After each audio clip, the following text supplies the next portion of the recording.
Bom, pessoal, hoje a gente vai falar sobre a estrutura geral do texto dissertativo argumentativo, né? Em linhas gerais, o que é esse gênero textual, né? Quais são as características, como que a gente pode estruturar bem esse gênero do Enem, essa redação do Enem, né? Alguns teóricos preferem chamar assim.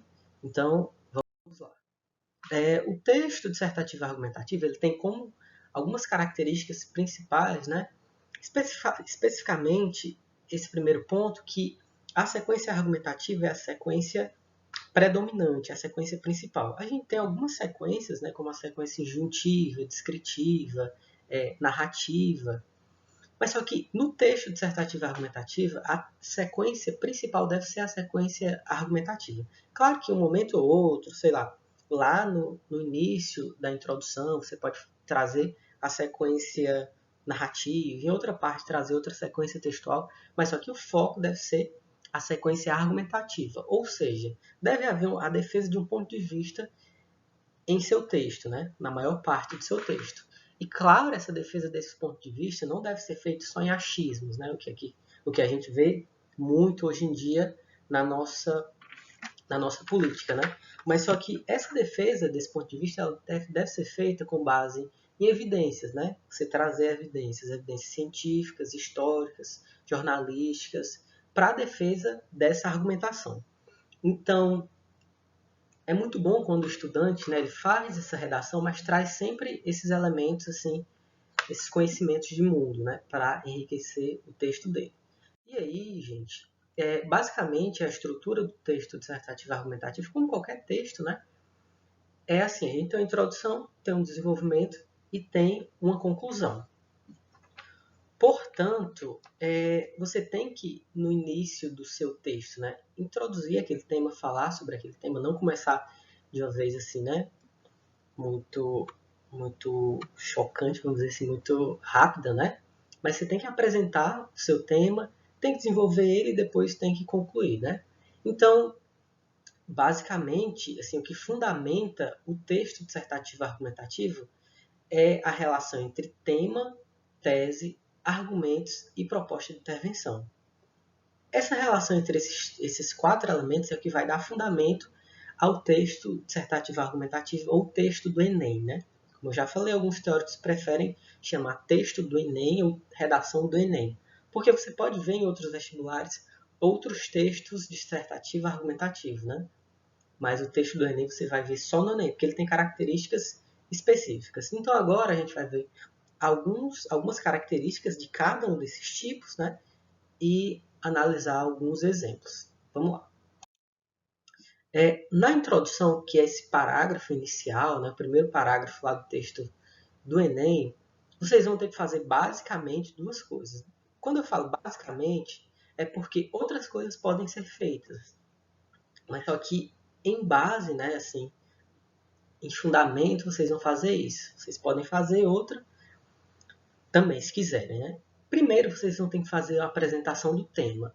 O que é a apresentação do tema? É falar, assim, em no máximo, sei lá, 3 linhas, em um período de 3 linhas, 2, 3 linhas, sobre o tema de vocês, para não ir já para a opinião, para não ir já para a tese, né? É trazer um repertório da história, da literatura, algum dado científico, um exemplo, para iniciar aquele tema, né? E aí, depois disso, dá um ponto final, utiliza um conectivo e vai lá para a tese. A tese é a opinião sobre o tema, é seu ponto de vista sobre aquele tema, né? É como você enxerga aquele tema, como você avalia aquele tema, como você julga aquele tema. E aqui, gente, é muito interessante, é muito importante a gente fazer uma diferenciação entre o que seria juízo de valor e juízo de fato. Juízo de valor é quando você faz uma avaliação, faz uma valoração sobre aquela coisa no mundo. E juízo de fato é o fato, é a coisa no mundo como ela está lá, né? Por exemplo, vamos ver aqui um exemplo que eu acho que fica mais fácil para vocês entenderem. Quando eu falo assim, essa caneta é azul, e quando eu falo essa caneta é bonita, eu tenho uma diferenciação entre essas duas frases. Nessa primeira frase, quando eu digo assim, essa caneta é azul, eu estou falando de um fato do mundo. Essa caneta é azul. Todo mundo, assim, né? não tem um problema de vista e vai concordar que essa caneta é azul. É um fato. Assim como essa parede é branca, sei lá, enfim. Já quando eu digo essa caneta é bonita, isso não é um fato. Isso é mais algo da minha subjetividade que avalia aquela caneta. Né? Outra pessoa poderia muito bem assim, olhar para a caneta, para a mesma caneta e dizer, não, essa caneta não é bonita. Então, quando eu digo essa caneta é azul, eu estou fazendo um juízo de fato. É um fato do mundo, uma coisa do mundo que está lá, né? Quando eu digo essa caneta é bonita, esse é bonita é uma avaliação, ou seja, é um juízo de valor que eu estou fazendo perante essa caneta. E aí, Fernando, por que é que você está fazendo essa diferenciação? O que é que ela pode ajudar no entendimento relativo à tese? Ela vai ajudar essa diferenciação? Porque na tese você tem que fazer um juízo de valor sobre um determinado tema. Você tem que trazer uma opinião, uma avaliação sobre aquele tema. E isso não vai ser um fato. Você não vai trazer um fato dizendo, sei lá, que 1 milhão de pessoas vivem na rua. Não, você tem que fazer uma avaliação para esse tema. Claro que o fato vai ser importante, mas o fato vai ser importante lá na argumentação, lá no desenvolvimento para comprovar esse argumento, essa tese. Então, na tese, lá, o segundo elemento que vocês vão ter que fazer na sua introdução, vocês têm que ter uma opinião sobre o assunto, né? Um juízo de valor sobre aquele assunto. Então, sintetizando, o que é que vocês vão fazer na introdução? Primeiro período, apresenta o tema. Segundo período, faz a tese de vocês, né? Mostra qual a opinião de vocês sobre esse tema. Então, agora a gente vai ver um exemplo um exemplo de introdução. Vamos lá. A obra literária O Cortiço, do naturalista Luiz de Azevedo, retrata a dura rotina de moradores de um cortiço no Rio de Janeiro, durante o crescimento urbano do século XIX. Fora da ficção, a habitação de qualidade é ainda um desafio para muitos brasileiros do século XXI, que enfrentam obstáculos como a desorganização urbana e a especulação imobiliária. Nesse sentido, explicita-se a importância de soluções adequadas para o déficit habitacional no Brasil. Então, se a gente for dividir essa introdução, ela tem 3 períodos, né? Tem aqui um período, outro período, aqui, e outro período, esse final. Né? Nesse primeiro período, essa redação traz um repertório, né? Um cortiço, e lá no final tem um fechamento, uma espécie de fechamento. Então, se a gente fosse estruturar, quebrar essa introdução, ela ficaria assim. No início aqui, a gente tem uma apresentação de um tema, apresentação do tema por repertório histórico, não, por repertório literário, né? É uma obra literária muito bem utilizada, né? Porque isso vai ser um repertório legitimado pela literatura, um repertório pertinente ao tema, né? Porque tem relação com o tema. Depois disso, essa pessoa trouxe a tese dela, que está aqui em vermelho, e no final fez um fechamento, uma espécie de fechamento explicitando a importância, né? Esse fechamento, como eu falei, é optativo. Você pode fazer como pode não fazer. Mas esses dois aqui são obrigatórios. Né? Esses dois aqui são obrigatórios, você tem que fazer. Vamos quebrar mais ainda essa introdução. Eu peguei só a tese e tentei dividir a tese e os argumentos. Ele fala assim, fora da ficção, a habitação de qualidade ainda é um desafio para muitos brasileiros do século XXI. Quando você faz assim, ainda, esse ainda dá aquela espécie de valoração, né? Você faz um julgamento, você faz uma avaliação sobre esse tema, né? E traz argumentos, ideias para fundamentar isso, que é a desorganização urbana e a especulação imobiliária. Eu costumo dizer assim, que os argumentos, eles, no final, se você consegue comprovar os argumentos, você vai chegar na tese. Quando você comprova os dois argumentos, você chega lá na tese. Porque quando você provar que há desorganização urbana e provar que há especulação imobiliária, você vai provar que a habitação de qualidade ainda é um desafio para muitos brasileiros. Né? Então, é como se os argumentos, ao final, comprovassem a sua tese. Porque, em geral, vocês têm muita dificuldade em fazer essa diferenciação, né, entre o que é tese e o que é argumento. Então, passada a introdução, vamos lá para o desenvolvimento. O desenvolvimento, basicamente, ele é um maior detalhamento dos argumentos apresentados. É um desenvolvimento da argumentação. É uma explicitação, uma explicação da argumentação que você apresentou. E aí, para cada argumento, né, é bom que a gente faça um parágrafo, nada de colocar 2 argumentos no mesmo parágrafo, porque isso dificulta na leitura, né? Dificulta no desenvolvimento das ideias, que é um critério lá da competência 3. Então, para cada argumento, coloca um parágrafo e, claro, sempre trazendo estratégias argumentativas, né? Para comprovar essa argumentação. Exemplo, citação, dados, conhecimentos históricos, né? Falta o S aqui, para comprovar, porque não basta só vocês colocarem uma ideia, uma opinião, né? O mais importante é que vocês provem essa opinião, né? Então, nada de achismo, né? É importante que vocês provem com exemplo, com citação, com argumento de autoridade, isso, né? E sejam também coerentes entre as ideias, né? Nada de colocar um argumento, sei lá, dizendo que esse problema é muito grave e no outro argumento dizer que esse problema não existe, né? Então, tem um mínimo de coerência entre as ideias dos textos de vocês. Beleza, desenvolvimento, vamos ver lá. E aí, só lembrando que, em geral, o desenvolvimento assim, tem 2 ou no máximo 3 parágrafos. Né?